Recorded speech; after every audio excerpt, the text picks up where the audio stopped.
महात्मा जन आते रहते थे और महात्माओं का कार्य ही होता है निरंतर अपने प्रभु की सेवा और सुमिरन में मगन रहना।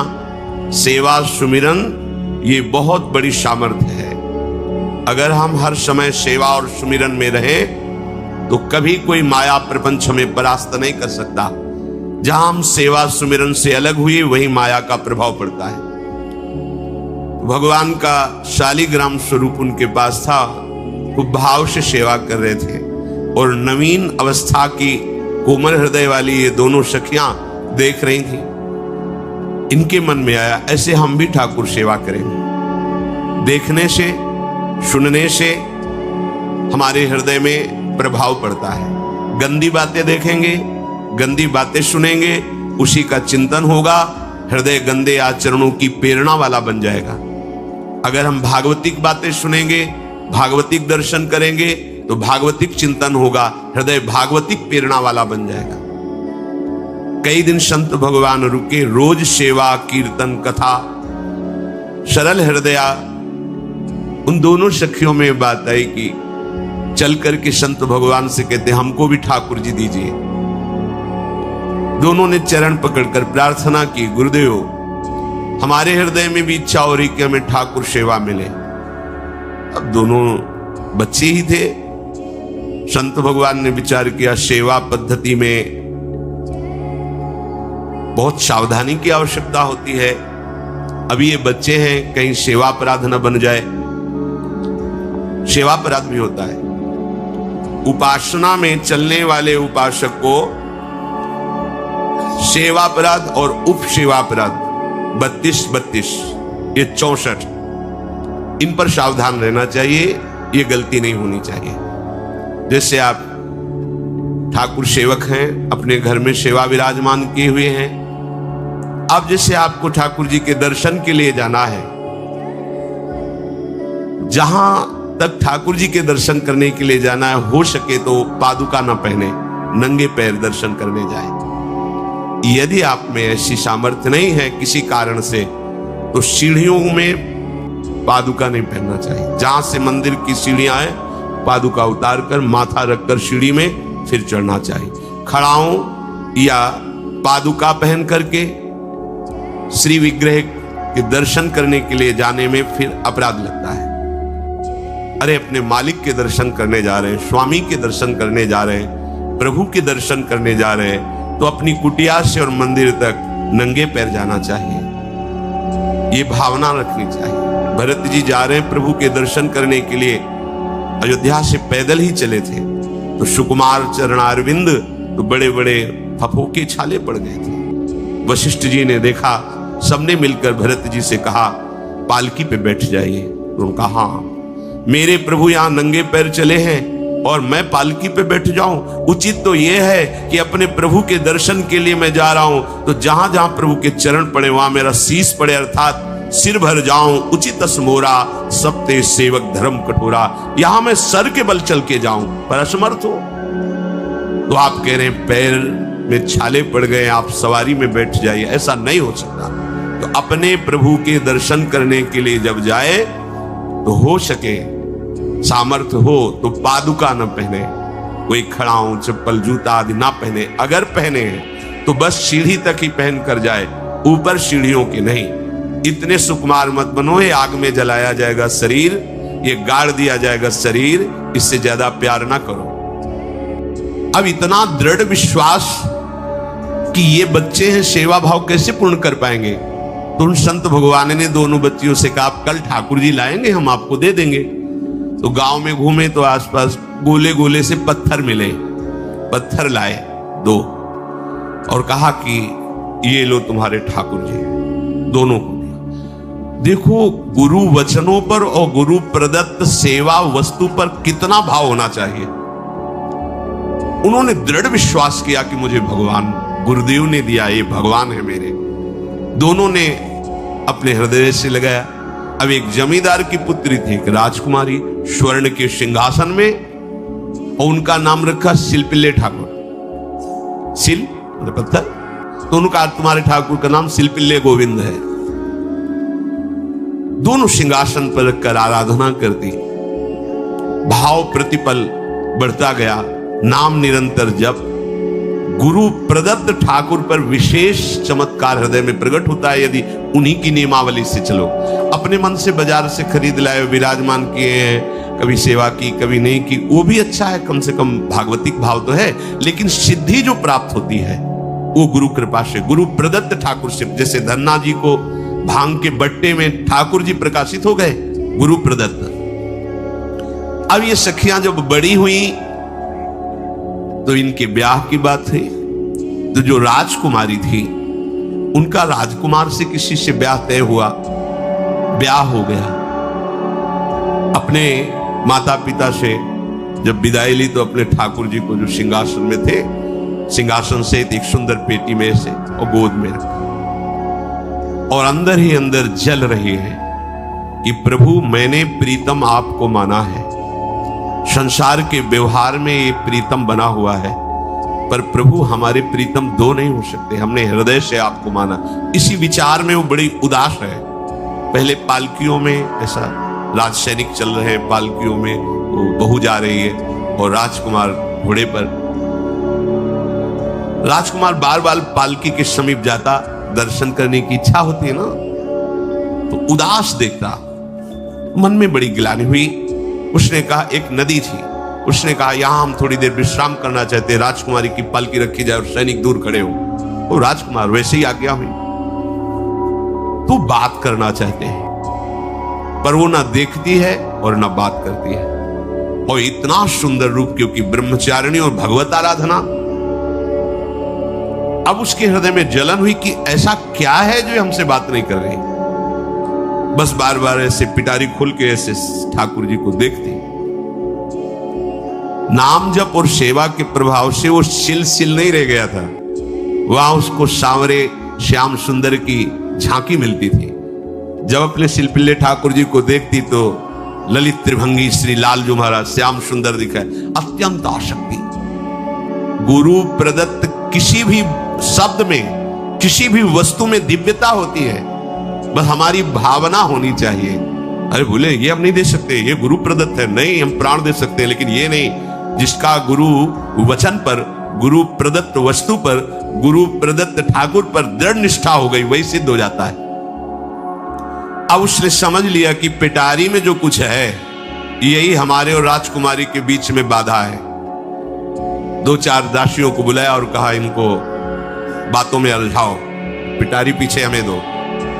वो प्रवीण दासियां उनको विनोद भाषा में, हंसी मजाक में बात, लेकिन वो उदासीन। धीरे से गोद में पेटी थी, ले ली, हम लिए हुए हैं, आप बातचीत में सारा, और पेटी उनको दे दी। राजकुमार ने राजकुमारी से कहा यही पेटी तो हमारे आपके बीच में बात, फेंक दी नदी में। अब तो जो उसके हृदय में पीड़ा हुई, भारी व्याकुलता। अब राजकुमार सैनिकों के साथ तुरंत पालकी उठवाई, मैं ले गया, पर वो आसक्त है, इतनी सुंदर राजकुमारी, क्योंकि भागवतिक तेज से संपन्न में आकर्षण होता है। राजकुमारी ने कहा यदि हमारे ठाकुर नहीं तो मैं नहीं, आज से अन्न जल त्याग, प्राण त्याग दूंगी अगर हमारे ठाकुर जी हमारे समीप नहीं तो। आज से अब एक बूंद पा, कैसे पिए, अपने ठाकुर को भोग लगा के पाला है और ठाकुर जी फेंक दिए गए। भारी व्याकुलता, जैसे मीरा जी कहते दृश्य बिन दुख न लागे, न रात में नींद है न दिन में अन्न जल है, व्याकुलता। अब भयभीत हो गया राजकुमार। पूरा महल इस विषाद से हो गया कि अगर नवीन राजकुमारी प्राण त्याग देती है तो क्या होगा लोक समाज में, कि अभी नवीन राजकुमारी गई, ये लोग ऐसे निर्दयी हैं कि ऐसा व्यवहार किया कि उसने प्राण त्याग दिया। राजकुमार घुटने में आ गया, घुटने टेक कर राजकुमारी से कहा मैं तुम्हें दुखी नहीं करना चाहता, पर मैं तुमको छोड़ भी नहीं सकता। अब हमें आप वो उपाय बताओ जिससे आप मुस्कुरा दो, आप प्रसन्न हो जाओ। तो उनका हम अपने ठाकुर के बिना जीवित नहीं रह सकते, यदि आप हमें जीवित देखना चाहते तो हमारे ठाकुर की लाख। ठाकुर जी को नदी में फेंक दिया था। पारिवारिक जनों के साथ राजकुमार उस नदी के तट पर गए और राजकुमारी से कहा तुम्हें इतना प्रेम ठाकुर जी से, तो तुमसे ठाकुर जी कितना प्रेम करते हैं? अगर तुमसे ठाकुर जी प्रेम करते हैं तो मुझे प्रमाणित कर दो, तो मैं जीवन भर तुम्हारी आज्ञा में रहूंगा। अच्छा, तो तुम ये देखना चाहते हो कि ठाकुर जी हमसे कितना प्रेम करते हैं। हाथ फैलाया और आर्त भाव से पुकारा, गोविंद अब आपके बिना मैंने जीवित नहीं। अंदर से जेव ही प्रार्थना की तो जल से सिंहासन सहित शिल्पिल्ले भगवान जैसे कोई वायु के प्रवाह में आ रहा हो, ऐसे आए और छाती से चिपक गए। पूरा परिवार राजकुमार ये देख रहा था। हृदय से ठाकुर जीवन भर के लिए दासत्व स्वीकार कर लिया और कहा जैसी आप आज्ञा करोगे। जैसे मीरा जी, जब राणा जी से ब्याह हुआ तो प्रथम मिलन की रात में मीरा जी ने कहा सावधान, तुम हमारे पति नहीं हो, मेरा सुहाग गिरधर से है, श्याम सुंदर ही मेरे पति हैं। व्यवहार में तुम पति बने हो, यदि हमारी बात समझ पा रहे हो तो जीवन में कभी हमारा स्पर्श मत करना। ये जीवन केवल गिरधर के लिए, दूसरे के लिए नहीं। उतर गए शैया से और जैसे सेवक होता है बोले अहो भाग्य, मुझे ये सौभाग्य मिला कि इतनी महाभागवती की सेवा करने का। एकांत में मैं सदैव तुम्हारे शिष्य की तरह बर्ताव करूंगा, पर समाज में तुम्हें बहू की तरह बर्ताव करना होगा, नहीं तो लोग जीने नहीं देंगे। समाज में पत्नी की तरह और एकांत में गुरु शिष्य के, तुम हमारी गुरु होगी और हमसे ऐसा ही बर्ताव राणा ने किया, ऐसा ही उस राजकुमार ने। हमारी भागवतिक निष्ठा ऐसी होनी चाहिए कि जो गुरुजी ने मंत्र दिया है, जो गुरुजी ने उपासना दी है, उसमें दृढ़ विश्वास होना चाहिए। हमारे अंदर किंचन मात्र फिसलाव नहीं होना चाहिए। और आगे जो महामहिम सूत्र है, जब तक हमारा मन प्रभु में समर्पित ना हो जाए तब तक पाप होने की संभावना होती है। बड़े बड़ों से चूक हो जाती है। इसमें यह नहीं कहा जा सकता कि हम इतने वर्ष से साधन में लगे, हमसे चूक नहीं होगी, ये तो भूल जाना। बड़े बड़ों से चूक करवा देना माया का कार्य होता है, पर जिनका मन प्रभु को समर्पित हो गया है उनसे चूक नहीं हो सकती। इसलिए जो अगला सूत्र वर्णन किया कि जितने भी पापाचरण होते हैं वो सब मेरे से होते हैं, ऐसा उपासक दृढ़ निश्चय करे। ऐसा नहीं कि पापाचरण भगवान से, भगवान करा रहे हैं। जिन लोगों का एक प्रश्न होता है कि जब सब कुछ भगवान करा रहे हैं, भगवान की इच्छा के बिना पत्ता भी नहीं हिलता, तो जो हम पापाचरण, गलत आचरण, वो भी तो भगवान ही करा रहे हैं। इस विषय को समझना है। आज के समाज का जो मानसिक स्तर है, जब हम त्याग की बात करते हैं कि गंदे आचरण नहीं करने चाहिए, तो जो समझाया जाता है, जो समझ है आज की आधुनिक, वो ये समझ है, कुछ ऐसे जनों ने ये निर्धारित भी किया है कि बहुत भोग कर लेने पर फिर समाधि की प्राप्ति होती है। अगर ऐसा होता तो लाखों लोग समाधि को प्राप्त होते, लाखों लोग बिना साधना के। क्यों? बचपन से लेकर के पूरे जीवन तक भोग ही भोग रहे, सब समाधि में पहुंच जाते हैं। प्रायः सबके दिमाग में बात बैठी है कि अगर हम भोग ले तो हम मन को समझा सकते हैं, लेकिन आप बात अनुभव की समझ लीजिए कि आप भोगने के लिए जेव ही गए तो मन के गुलाम बन करके गया, वो कभी तुम्हें मुक्त होने का अवसर नहीं देगा। और आज तक किसी ने भी ऐसा नहीं कहा भोग भोगने के बाद कि आज के बाद मैं प्रण करता हूं, मैंने जान लिया कि इसमें सुख नहीं है, आज के बाद कभी भोग नहीं भोगूंगा। कभी किसी ने नहीं कहा। सबको इस दलदल में गिरने के बाद सदगुरु या भगवान ने ही निकाला है, स्वयं आज तक कोई निकल नहीं पाया, कोई नहीं निकल पाया। ये ऐसा दलदल है। पर लोगों की भ्रांति रहती है कि ये जो मेरा मन जिन भोगों के लिए लालायित हो रहा है, उन भोगों को खूब भोगूं, फिर बाद में अनुभव जब हो जाएगा तब हम इनका त्याग करके फिर भजन मार्ग में चलेंगे। जो भजन मार्ग में चलते हैं उनके मन में भी लगा रहता है कि अगर एक बार भोग लूं तो मन को समझा तो सकता हूं। यह है आधुनिक सोच, यह है हमारे मानसिक सोच का स्तर। सब लोग देख लीजिए। अब भागवतिक सोच और शास्त्र सिद्धांत का जो मत है वो ये है, ये डंके की चोट से गाया गया है और इसी मार्ग में चल करके समाधि को प्राप्त हुए महापुरुष। एक भी कोई ऐसा समाधिस्थ महापुरुष बता दिया जाए विश्व में जिसने भोगों के भोगने के बाद समाधि को प्राप्त हुआ हो। जैसे हम भोजन कर लेते हैं तो लगता है अब कुछ नहीं, लेकिन 6 घंटे व्यतीत होते होते पर्चा बन जाएगा कि ये चीज फिर चाहिए खाने को। ऐसे ही कोई भोग भोगने के बाद कुछ क्षण के लिए उससे विरति हो जाती है, ठीक, लेकिन फिर कुछ मिनट होने के बाद फिर नई स्फुरना, नया संकल्प, नई क्रिया, नई भोग वासना सब हृदय में देख लो। इसके लिए किसी और से सलाह लेने की जरूरत नहीं। इसलिए ये जो संतों का मत है, शास्त्र का मत है कि भोगों के भोगने से भोग वासना दृढ़ होती है, कामना बढ़ती है, ना कि शांति मिलती है। लेकिन आधुनिकता में भोगों को भोगने से शांति मिलती है, ऐसी धारणा बनी हुई है और ये गलत है। और ये इतनी गलत हो जाती है कि हम हत्या करने लगते हैं, हिंसा करने लगते हैं, पूज्य जनों के साथ दुर्व्यवहार करने लगते हैं। आज तक भोगों में इति नहीं हुई। देवयानी जी भगवान शुक्राचार्य जी की पुत्री हैं। वो इतनी सुंदर हैं कि कोई अप्सरा भी उनसे होड़ नहीं कर सकती, क्योंकि भगवान शुक्राचार्य की पुत्री जितेंद्री, पवित्र, भगवत आराधन संपन्न। बड़ा प्रसंग है, उसको ना लेते हुए हम सारांश में बता रहे। वृषपर्वा की पुत्री शर्मिष्ठा, ये असुर राजकुमारी है, दैत्यराज वृषपर्वा, उनकी पुत्री शर्मिष्ठा, और दैत्य गुरु भगवान शुक्राचार्य उनकी पुत्री देवयानी बड़े समाज के साथ जंगल में गई हुई थी। एक बड़ा दिव्य सरोवर था, तुलसी में सब राजकुमारियां स्नान कर रही थी। अचानक वहां से कोई महात्मा निकले तो जल्दी में सबने वस्त्र धारण किए।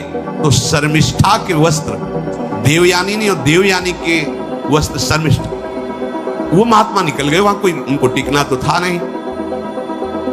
देवयानी ने देखा कि मेरे पवित्र वस्त्र, देवयानी ने वस्त्र धारण नहीं किया शर्मिष्ठा, जो महात्मा चले तो देखा कि हमारे वस्त्र राजपुत्री शर्मिष्ठा धारण किए। तो उनका, तुझे पता है मेरे वस्त्रों को स्पर्श करने का भी तेरे को अधिकार नहीं, तूने धारण कैसे कर लिया? तो उनका, ज्यादा मत बोल, इतना गुमान करके मत बोल। जैसे सब सेवक पलते हैं मेरे महाराज से, ऐसे तेरा पिता और तू भी मेरे महाराज के द्वारा ही पोषित है, क्योंकि वो तो राजा है, सारी सेवाएं वही देते हैं। ऐसा नहीं बोलना चाहिए, क्योंकि गुरु पुत्री है, आचार्य पुत्री है और सम्माननीय है। पर ऐसा वो बोल गई शर्मिष्ठा। देवयानी ने कहा, तुझे पता है अगर मेरे पिता की दृष्टि बदल जाए तो 2 मिनट में देवता तेरे पिता सहित संपूर्ण राज्य को नष्ट कर देंगे। मेरे पिताजी के भय से ही देवता आक्रमण नहीं कर। शुक्राचार्य मंत्रवेत्ता है। ज्यादा बात बढ़ गई तो राजकुमारी का शासन चलता है। उसने कहा इस गुरुपुत्री को उठाकर कुएं में डाल दिया जाए, और उस समय वस्त्र धारण नहीं की हुई थी, उनको उसी स्थिति में डाल दिया गया और वो चली गई। उसी समय शिकार खेलने के लिए महाराज ययाति चक्रवर्ती सम्राट तो आवाज सुनी। सैनिकों ने बताया कि कोई देवपुत्री है, दिव्य तेज प्रकाशित हो रहा है उनके शरीर से, और दूर से देखा है ऐसा लग रहा है कि शायद वो वस्त्रहीन भी है। उन्होंने कहा तुम लोग दूर जाओ, और स्वयं महाराज ययाति गए और उनको तो जब हाथ पकड़ के निकाला और अपने वस्त्र से उनको आवेष्टित किया तो उन्होंने कहा कि हमारी आर्य मर्यादा है, एक बार आपने हमारे शरीर को देख लिया और हमारे हाथ को पकड़ लिया, अब आप हमारे जीवन भर के लिए पति स्वरूप हैं, स्वीकार कीजिए। तो उन्होंने कहा कि देवपुत्री, मैं तो आपका परिचय भी नहीं जानता हूं, आप कौन हैं? तो उन्होंने कहा भगवान शुक्राचार्य की पुत्री देवयानी। घुटने पे हो गए तत्काल। उन्होंने कहा इतने बड़े महापुरुष की पुत्री के साथ मैं ब्याह कर सकूं, मेरी सामर्थ्य नहीं, क्योंकि मैं क्षत्रिय कुल में प्रकट हुआ राज परिवार से हूं, और वो तो देवताओं के द्वारा भी वंदनीय है शुक्राचार्य जी। तो उनका आप निश्चिंत रहो, ये विषय मैं संभालूंगी, पर आप मेरे पति हैं, ये स्वीकार कीजिए। बोले यदि शुक्राचार्य जी इस पर राजी हैं तो हम ये बात स्वीकार करते हैं। शुक्राचार्य जी विलंब होने के कारण व्याकुल ही थे। देवयानी जी ययाति जी को लेके गई। बड़ा प्रसंग है, पर उन्होंने कहा जब आप राजी हैं तो हम राजी हैं।